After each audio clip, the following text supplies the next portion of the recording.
जय जिनेंद्र सभी को। अपना विषय चल रहा है जैन धर्म परिचय। जैन धर्म परिचय कह लो, अध्यात्म का परिचय कह लीजिए, है ना, और अभी चाहे विश्व व्यवस्था कह लीजिए, सब एक ही बात है। क्योंकि जब तक हम विश्व व्यवस्था का सच्चा स्वरूप नहीं समझ पाएंगे, वस्तु स्वातंत्र्य नहीं समझ पाएंगे, अनेकांतवाद नहीं समझ पाएंगे, तब तक हमारा अध्यात्म में प्रवेश करने का जो मार्ग है वो नहीं खुलेगा। क्योंकि वस्तु स्वतंत्रता ही, उसका समझना ही, उसका भावासन ही हमें अध्यात्म की तरफ ले जाता है।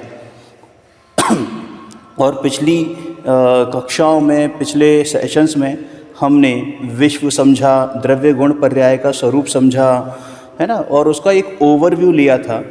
द्रव्य गुण पर्याय के स्वरूप के बारे में बार बार चिंतन करना, उसको सुनना, उसको पढ़ना, उसका मनन करना बेहद आवश्यक है।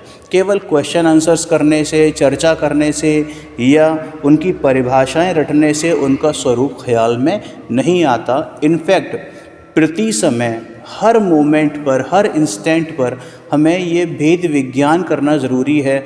हमें इन द्रव्य गुण पर्याय के बारे में इम्प्लीमेंटेशन करना ज़रूरी है। भावासन परक और जीवन उपयोगी प्रश्न निरंतर अपने चित्त में उठने चाहिए और उनका सॉल्यूशन भी हमें खुद ही ढूंढना है। तत्व ज्ञान समझ में तभी आता है जब हम इनका सही तरीके से, यथार्थ परक रीति से भावासन करते हैं।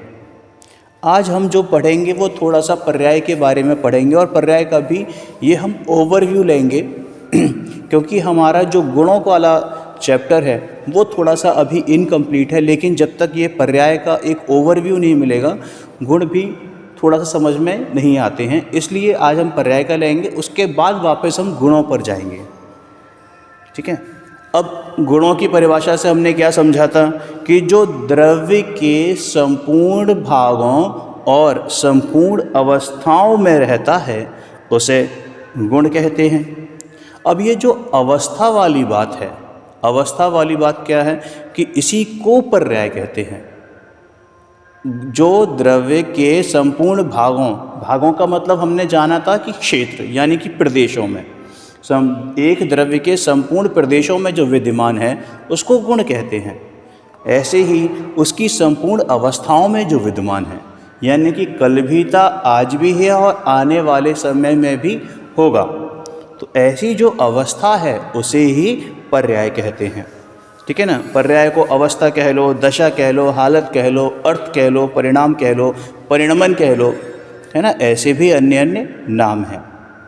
अब इसकी जो सामान्य परिभाषा है वो क्या है कि गुणों के विशेष कार्य को, अब कार्य का मतलब होता है रिजल्ट, लेकिन बेसिकली जैन दर्शन में कार्य का अर्थ होता है परिणाम, परिणमन। तो गुणों के विशेष परिणमन को पर्याय कहते हैं। ये तो आपकी डेफिनेशन हो गई। अब थोड़ा सा इसको एलोबरेट करके समझें तो प्रत्येक गुण, अच्छा एक चीज़ और बताना चाहूँगा मैं, अभी मैंने क्या बोला कि गुणों के विशेष परिणमन को पर्याय कहते हैं। तो क्या द्रव्य परिणमित नहीं होता? अरे भाई, तो द्रव्य गुण भी तो द्रव्य के ही हैं। आप गुणों का परिणमन कह लो या द्रव्यों का परिणमन कह लो, एक ही बात है ना। क्योंकि द्रव्य गुण बिना द्रव्य हो ही नहीं सकता और पर्याय बिना कोई गुण नहीं होता है। ठीक है। प्रत्येक गुण प्रति समय परिणमन करता है। प्रत्येक गुण प्रति समय परिणमन करता है, यानी कि उसकी पर्याय होती ही होती है। नित्य नित्य नित्य नित्य नित्य नित्य पर्याय होती ही होती है प्रति समय। प्रत्येक समय में पुरानी अवस्था यानी पुरानी पर्याय का नाश होता है, जिसको हम व्यय कहते हैं, और नई अवस्था का जन्म होता है, जिसको हम उत्पाद कहते हैं। क्लियर है। इसी को अवस्था का पलटना या पर्याय का पलटना भी कहा जाता है। नई अवस्था पहले जैसी भी हो सकती है और उससे भिन्न भी हो सकती है। ठीक है। लेकिन वही नहीं होती। अब इसे ऐसे समझ सकते हैं कि जैसे ट्यूबलाइट है, ट्यूबलाइट जैसे जल रही है तो क्या लग रहा है आपको, वो लगातार जल रही है कि नहीं? उसमें हर समय फ्लक्चुएशंस हो रहे हैं, लेकिन वो फ्लक्चुएशन इतनी तेज़ हैं कि वो हमारे ज्ञान का विषय नहीं बन पा रही, हमारे ज्ञान का विषय नहीं बन पा रही। ऐसे समझ सकते हैं कि जैसे मूवी बनती है ना, मूवी, तो आपने एक शॉट लिया, तो उसमें क्या होता है कि 1/16 यानी कि 1 सेकंड में 16 फ्रेम्स अगर वो आ रहे हैं तो वो हमें एक साथ दिखाई देंगे। मतलब ऐसा लगेगा कि वो बाकायदा मूवी बन रही है, जबकि वो क्या है कि वो एक एक करके फ़ोटो खींची गई है 16 फ्रेम्स की। और हमें क्या लगता है कि वो बच्चा घूम रहा है, जा रहा है। आपने एक गेम भी खेला होगा बचपन में, फ्लिप वाला। उसमें क्या होता था कि एक मोटी सी डायरी लेते थे, है ना, और उसमें कोने में कोई चित्र बनाते थे अलग अलग उसका आकृति के, मतलब जैसे कोई बच्चा खेल रहा है या बॉल का, एक बॉल छोटी सी नीचे है, फिर अगले पेज पर उसी को थोड़ा सा ऊपर कर दिया, फिर और ऊपर कर दिया, फिर और ऊपर कर दिया, फिर और ऊपर कर दिया। तो ऐसे करते करते करते 100, 150, 200 पेजों पर हम उसकी बॉल को पूरा घुमा देते थे, लेकिन वो एक पेज पर एक ही बॉल होती थी। और जब उसको फ्लिप करते थे यानी कागज़ को पलटते थे बहुत तेज़ी से, तो हमें क्या लगता था कि वो बॉल बाउंस हो रही है, मतलब ऊपर से आई, फिर गिरी और फिर नीचे बाउंस हो गई। फ्लिप वाला जो गेम होता था ना, तो जिस बेस पे कार्टून या एनिमेशन बनती हैं, राइट। अब ऐसे ही पर्यायों के साथ है, प्रति समय अपना अपना कार्य कर रही हैं, प्रति समय वो गुण अपना अपना कार्य कर रहे हैं, पलट रहे हैं, लेकिन हमें क्या लगता है कि लगातार चल रही है। ऐसे ये ट्यूबलाइट की तरह, कि ट्यूबलाइट भी ऐसा लग रहा है कि लगातार चल रही है, लेकिन एक्चुअल में ये बात, इस समय का प्रकाश पिछले प्रकाश से भिन्न है। वैसा ही हो सकता है लेकिन वो ही नहीं है। क्लियर है? ठीक है। तो अब जैसे हम छोटे थे, बहुत छोटे थे, अब थोड़े से बड़े हुए, है ना, किशोर हुए, किशोर से फिर जवान हुए, जवान से प्रौढ़ हुए, प्रौढ़ से अब वृद्धावस्था की तरफ जा रहे हैं। ठीक है।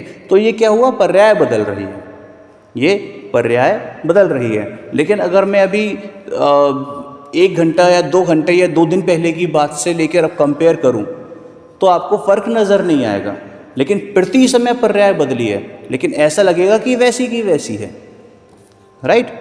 जैसे सिद्ध परमेष्टि हैं, अब सिद्ध परमेष्टि की भी पर्याय बदलती है, सिद्ध भगवान की, है ना, क्योंकि वो भी तो जीव द्रव्य हैं और उनकी पर्याय बदल रही है, बट उनकी पर्याय कैसी है कि वैसी की वैसी बन रही है। यानी पिछली पर्याय जैसी ही दूसरी पर्याय है, फिर तीसरी पर्याय भी वैसी है, चौथी पर्याय भी वैसी है, अनंत काल तक वैसी ही पर्याय होने वाली है। लेकिन वही पर्याय नहीं होगी, क्योंकि पर्याय का काल तो एक समय का है। समझ में आया? द्रव्य अनंत गुणों से बना हुआ है, उसके प्रत्येक गुण की अपनी स्वतंत्र अवस्था हर समय होती रहती है। गुण अनादि अनंत हैं, उसकी पर्याय लेकिन एक समय मात्र की है। और क्षेत्र की अपेक्षा यानी प्रदेशों की अपेक्षा देखा जाए तो जितना गुणों का विस्तार है उतना ही उसकी पर्याय का भी विस्तार है। जितना बड़ा गुणों का क्षेत्र है, एरिया है, उतना ही बड़ा पर्याय का भी एरिया है। जितना, जैसे सोने का एग्जाम्पल लेते हैं कि सोने में जो वर्ण गुण है, वर्ण है ना, यानी कलर, तो उतना ही क्षेत्र वर्ण गुण की पीली पर्याय का है। देखो, जो वर्ण है वो गुण है और उसका जो पीलापन है वो क्या है, वो पर्याय है। समझ में आया? तो सोने में जितना क्षेत्र वर्ण गुण का है उतना ही क्षेत्र वर्ण गुण की पीली पर्याय का है। क्लियर है?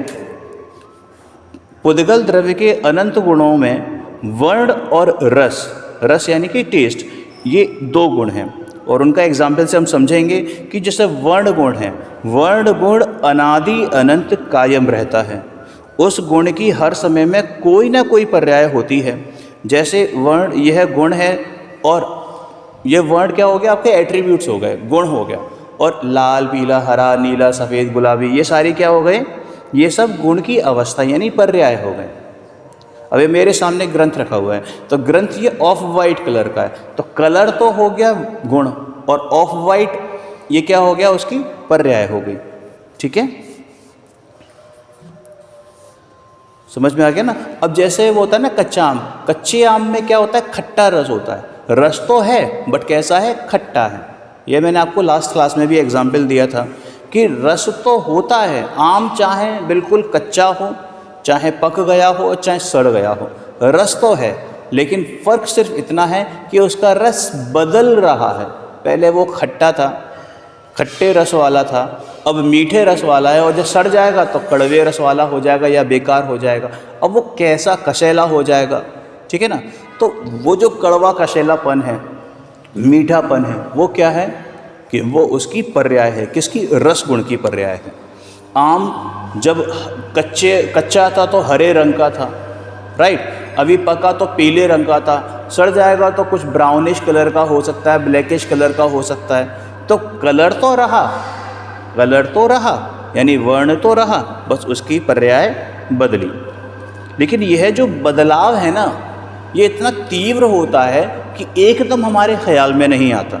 मैंने आपको कपड़े का भी एग्जाम्पल दिया था कि जैसे कपड़ा हमने कोई धोया और सुखाने डाला, 1 घंटे बाद देखा तो वो सूखा हुआ मिला, लेकिन क्या वो कपड़ा मात्र 1 घंटे में सूखा है कि नहीं? वो कपड़ा तो उसी समय सूखना शुरू हो गया था जिस समय हमने उसे पानी से बाहर निकाला था। लेकिन हमारे ख्याल में कब आया कि पौन घंटे बाद, आधे घंटे बाद, 1 घंटे बाद, कि हाँ ये कपड़ा अब सूख रहा है या सूख गया है। तो क्योंकि समय इतना छोटा होता है, हमने देखा था ना समय क्या होती है कि समय की यानी टाइम की सबसे छोटी यूनिट होती है जो अविभाज्य होती है, अनडिविजिबल। क्लियर है?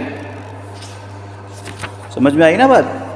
तो ऐसे हमारे इर्द गिर्द आप देखेंगे कि बहुत सारे ऐसे पदार्थ हैं जो अपनी अवस्थाएं बदल रहे हैं। ऐसे भी समझ सकते हैं, देखो हमारे पास एक बुक होती है, आपके पास कोई बुक हो पुरानी, है ना, या नोटबुक हो जिसमें आपने कुछ नोट किया हो, राइट, और वो 25-30 साल पुरानी हो, उसको आप देखना, आपने जिस समय वो नोटबुक खरीदी थी उस समय उसके पेज कैसे थे और आज कैसे हैं, फ़र्क आ गया है, 100% फ़र्क आ गया होगा। आपने उस समय जो बुक खरीदी थी, हो सकता है बिल्कुल दूध की सी सफ़ेदी, लेकिन आज कैसे हो गए कि ऑफ वाइट हो गए, या फिर उसके पेज ऐसे हो गए, अगर 50-60 साल पुरानी कोई नोटबुक आपके पास हो तो आप देखना उसके पेज कैसे हो गए हैं, जीर्ण शीर्ण से, यानी कि ज़रा सा मोड़ेंगे तो वो टुकड़े होकर अलग हो जाएंगे। तो ये क्या हुआ कि ये पर्याय बदली, अवस्थाएं बदली। समझ में आया? अब ये जो अवस्थाएं बदलती हैं ना, ये अवस्थाएं एक्चुअल में एक सामान्य गुण होता है जिसके बारे में आगे पढ़ेंगे हम। उस गुण का नाम होता है द्रव्यत्व गुण। ये द्रव्यत्व गुण के कारण प्रत्येक द्रव्य की अवस्थाएं निरंतर बदलती रहती हैं, यानी उनके गुणों का परिणमन निरंतर चलता रहता है। अब इसे अगर हम जीव द्रव्य पर घटित करें तो आत्मा की ज्ञान, दर्शन, सुख, वीर्य, प्रभुता, विभुता, ये सारी पर्यायें, ये सारे गुण प्रत्येक समय इनकी पर्यायें बदल रही हैं। प्रत्येक समय ऐसा कोई गुण नहीं है जिसमें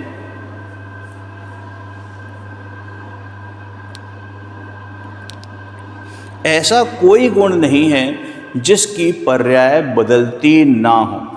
हाँ, ये तो संभव है जो पीछे बताया था कि वैसी की वैसी ही दूसरी पर्याय भी हो, कि 99 नंबर की पर्याय वैसी ही बिल्कुल 2 कॉपी उसकी 100 नंबर की पर्याय, 2 कॉपी उसकी 101 नंबर की पर्याय।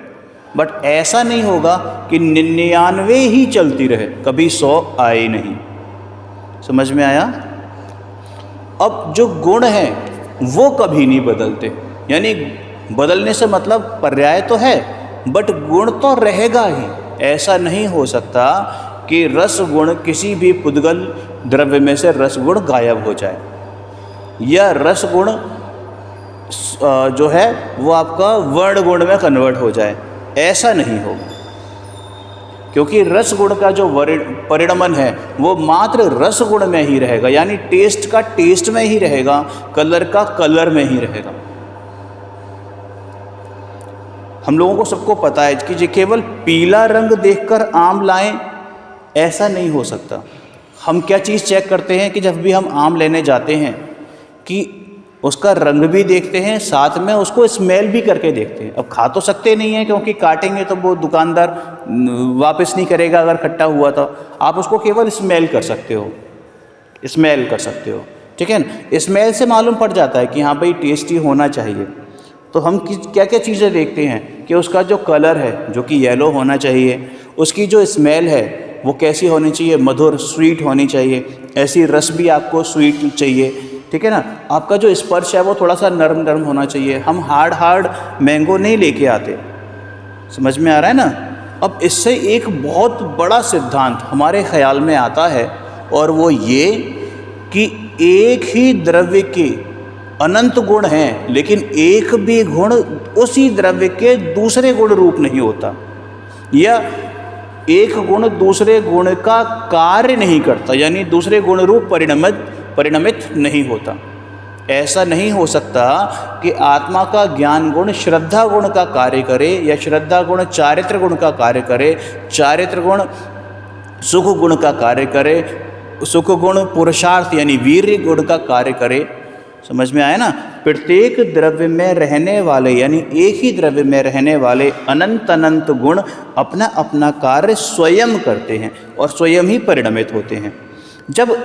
अब इससे एक चीज़ देखो, इससे क्या निकलता है लॉजिक से अगर देखें तो, जब एक द्रव्य में ये व्यवस्था है, क्या व्यवस्था है कि एक ही द्रव्य में रहने वाले अनंत गुण परस्पर एक दूसरे का कार्य नहीं करते, तो फिर एक द्रव्य दूसरे द्रव्य का कार्य कैसे कर सकता है। समझ में आया ना। यानी जो परिणमन करता है, यानी जो स्वयं पलटता है वह करता है, और जो परिणमन हो रहा है यानी जो पर्याय बदल रही है वह उसका कार्य है।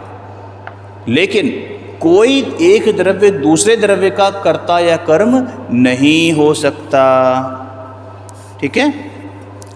किसी एक विशेष द्रव्य की पर्याय उसी द्रव्य में ही होती है। जो क्षेत्र द्रव्य का है वही क्षेत्र गुण का है और वही क्षेत्र पर्याय का भी है। तो गुण द्रव्य के संपूर्ण क्षेत्रों में रहता है और उसी के अनुसार पर्याय भी द्रव्य के संपूर्ण क्षेत्र में रहती है, पसरती है, फैल जाती है। अब जैसे मिश्री का भी एग्जाम्पल आता है कि मिश्री को आप कहीं से भी करो, कहीं से भी, ठीक है ना, उसके जो रस गुण है वो संपूर्ण भागों में होगा।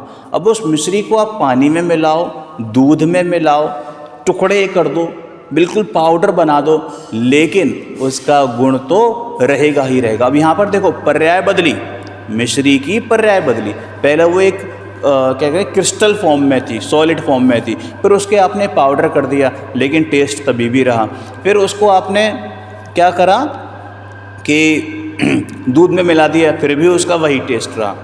समझ में आया ना। यानी कि रस गुण की मिठास संपूर्ण मिश्री में फैली हुई है। क्लियर है।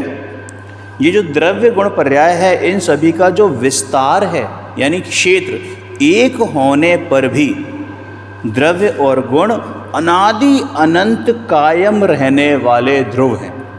यानी कि गुण कभी भी नष्ट नहीं होते तो वो ध्रुव, द्रव्य कभी भी नष्ट नहीं होता तो वो ध्रुव, और पर्याय एक समय मात्र टिकने वाली है तो वह भी एक समय की सत्य है। हर समय नई नई पर्याय होती है, पूर्व पर्याय का नाश होता है और नई पर्याय का उत्पाद होता है, और ये कार्य एक ही समय में होता है।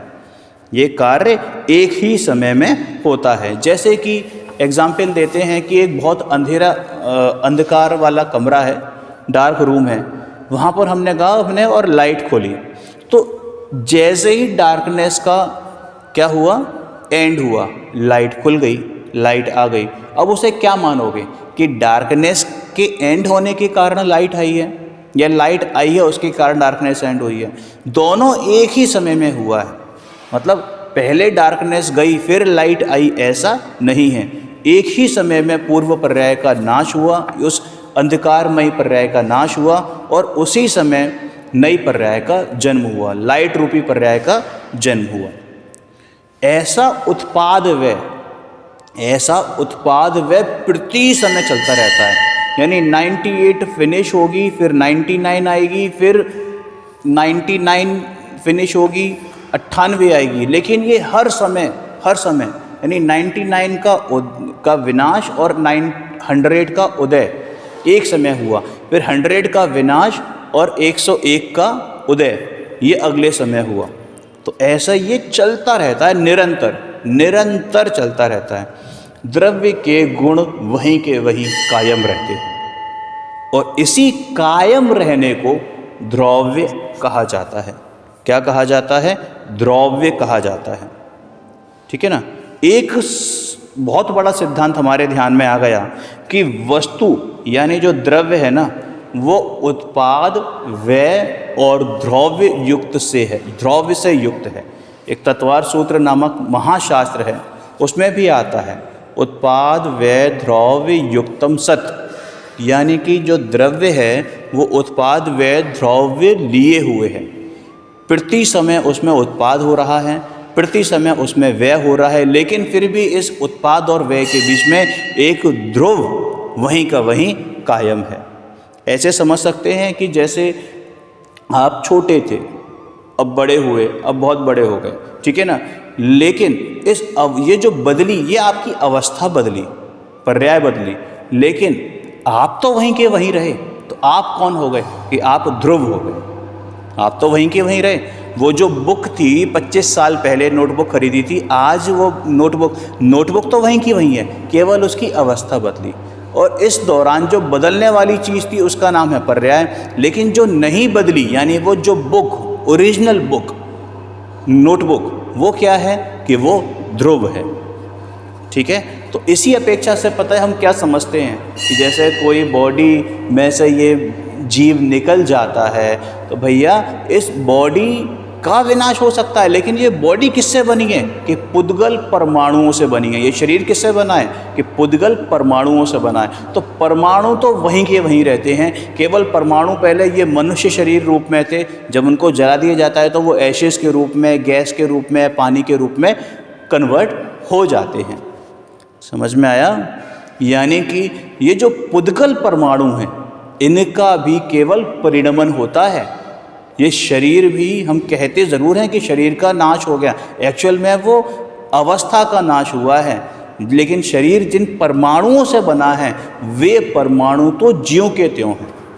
आपको केमिस्ट्री का एग्जाम्पल दिया था, लॉ ऑफ कांस्टेंट प्रोपोर्शन या law of conservation of mass, यानी कि जितना मास रिएक्टेंट का होता है उतना ही मास प्रोडक्ट का होता है ना। Matter can neither be created nor be destroyed, same in the case of वस्तु व्यवस्था, कि कोई भी द्रव्य कभी भी ना तो क्रिएट किया जा सकता है ना ही उसको डिस्ट्रॉय किया जा सकता है।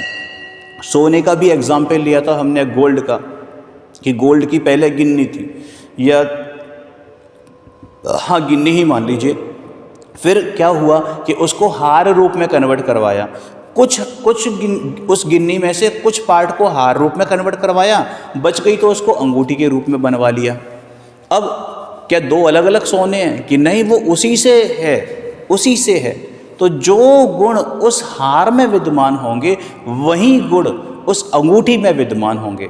और कल को आपको अंगूठी डिस्पोज करवाने के बाद आपने उसके कुंडल बनवा लिए तो उस कुंडल में भी वही गुण विद्यमान रहेंगे, लेकिन इस दौरान जो बदला वो क्या बदला? केवल उसकी अवस्था बदली, केवल उसकी अवस्था बदली। समझ में आया?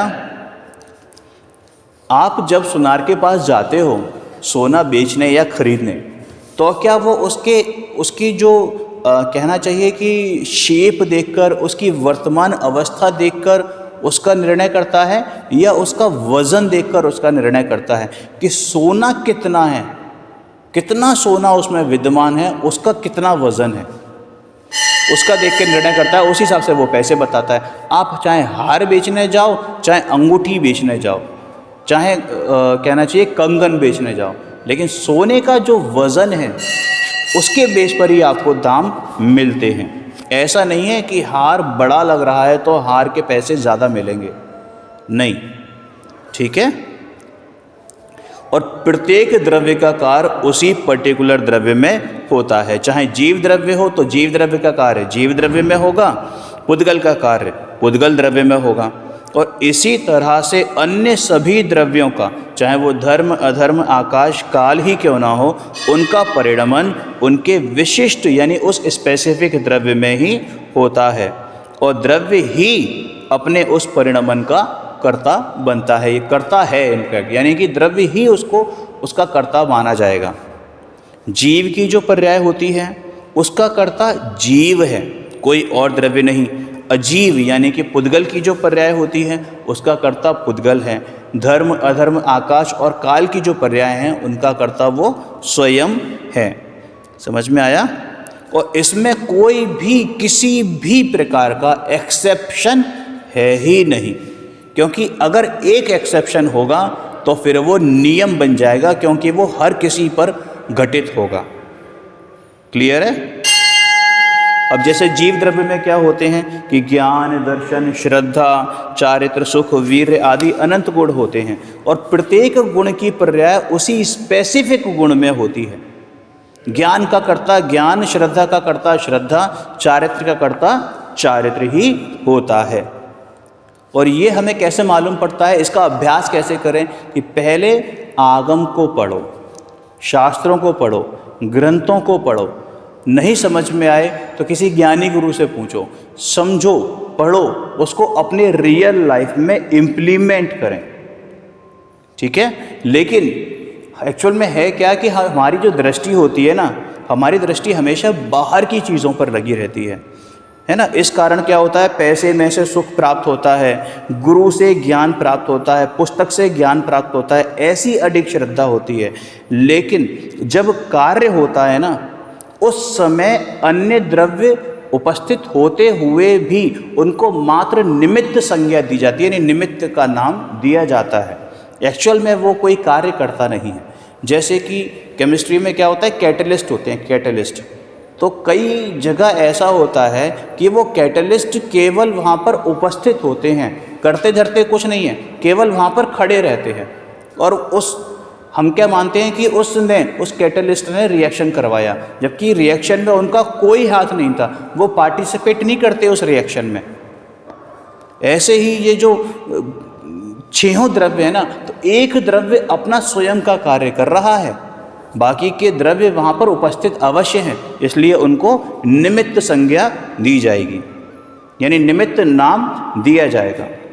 समझ में आ गई ना? हालांकि ये सब्जेक्ट थोड़ा सा दूसरा है और विषय से विषयांतर भी हो जाएंगे, और ये एक्चुअल में बहुत विस्तार से समझने और समझाने वाला विषय है। अब हम पर्याय के बारे में पढ़ रहे थे। तो पर्याय कैसी है, बहुत ही टेम्परेरी है, एक समय की है। लेकिन हमारी दृष्टि क्या रहती है कि हमारी दृष्टि पर्याय पर रहती है।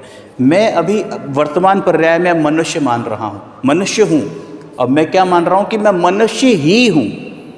हमारी दृष्टि में कहीं भी ये बात नहीं आती कि वर्तमान पर्याय में भले ही से मनुष्य हैं, लेकिन एक्चुअल में तो इस देह देवालय में विराजमान भगवान आत्मा ही मेरा सच्चा स्वरूप है, और मुझे उसी का आश्रय लेना है। हमारी दृष्टि मात्र पर्याय पर जाती है, और पर्याय दृष्टि वाले का कभी भी कल्याण हो नहीं सकता। वो कभी भी अपने इस भव सागर से तिर नहीं सकता, तीन काल में नहीं तिर सकता, क्योंकि पर्याय दृष्टि वाले को हमेशा विकल्प रहते हैं, आकुलता रहती है।